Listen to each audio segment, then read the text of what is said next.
ఏ ప్రభుత్వమైనా ముందుగా ఆలోచించాల్సింది పేద ప్రజల కనీస అవసరాల గురించే. సామాన్య పేద ప్రజలకు కావాల్సింది కూడు, గుడ్డ, విద్య, వైద్యం. అది జగన్ చేసి చూపించారు.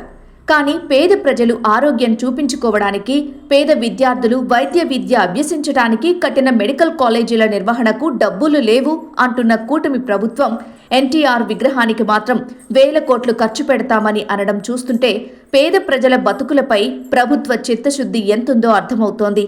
సీఎం చంద్రబాబు కలలు కన్న రాజధాని కోసం ఇప్పటికే లక్షల కోట్లు ఖర్చు పెడుతున్న ప్రభుత్వం మరో అడుగు ముందుకు వేసి ఎన్టీఆర్ విగ్రహం ఏర్పాటు కోసం మొదటి మీటింగ్లో 1750 కోట్లతో ఎన్టీఆర్ విగ్రహాన్ని నిర్మించడానికి ప్రతిపాదనలు పంపింది.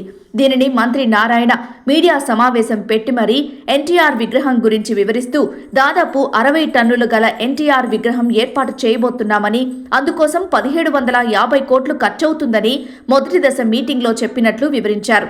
అంటే మరో దశ మీటింగ్ పెడితే దాదాపు 3000 కోట్లు అవసరమవుతుందని చెప్పొచ్చు. పనిలో పనిగా ఆ విగ్రహాన్ని ఎత్తు వరకు లిఫ్ట్ ఉంటుందని, ఆ లిఫ్ట్ నుంచి చూస్తే నగరం కనిపిస్తుందని చెప్పారు. కట్టని నగరం ఎన్టీఆర్ విగ్రహం పై నుంచి చూస్తే ఎలా కనిపిస్తుందో మంత్రి గారు మరో మీటింగ్లో చెప్తే బాగుంటుంది. వైఎస్ జగన్ ముఖ్యమంత్రిగా ఉన్నప్పుడు 17 ప్రభుత్వ మెడికల్ కాలేజీల నిర్మాణాన్ని చేపట్టారు. ఆయన హయాంలోనే 5 మెడికల్ కాలేజీలను పూర్తి చేసి వాటి నిర్వహణ కూడా మొదలు పెట్టారు. దాదాపు మరో 5 మెడికల్ కాలేజీల నిర్మాణాలు 90% పూర్తి చేశారు. ఎన్నికల అనంతరం వాటికి పరిపాలన అనుమతులు కూడా కేంద్రం ఇచ్చింది. కానీ మాకు మెడికల్ సీట్లు వద్దు అంటూ రాష్ట్ర ప్రభుత్వం లేఖ రాసింది.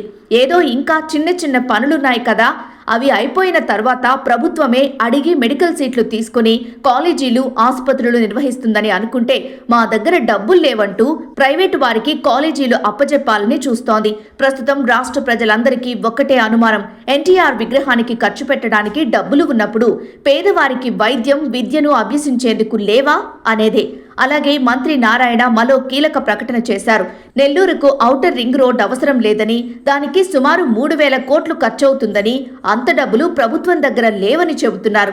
ఇక్కడ అందరికీ అదే డౌట్, మీ పార్టీ వ్యవస్థాపకుడి విగ్రహానికి పెట్టడానికి ఉండే డబ్బు ప్రజలకు సంబంధించిన దానికి ఎందుకు ఉండదో అనే ప్రశ్నలు వస్తున్నాయి. ఇప్పటికే అమరావతి పేరుతో లక్షల కోట్ల రూపాయలు ఖర్చు పెడుతున్న ప్రభుత్వం సామాన్యుల విద్య, వైద్యం, రోడ్లు వంటి మౌలిక సదుపాయాలు కల్పించడానికి డబ్బులు లేవని ప్రైవేటు పరం చేస్తోంది. తమ పార్టీ వ్యవస్థాపకుడి విగ్రహం కోసం అంత డబ్బు ఖర్చు ఎందుకు పెడుతున్నారో చెప్పాలి.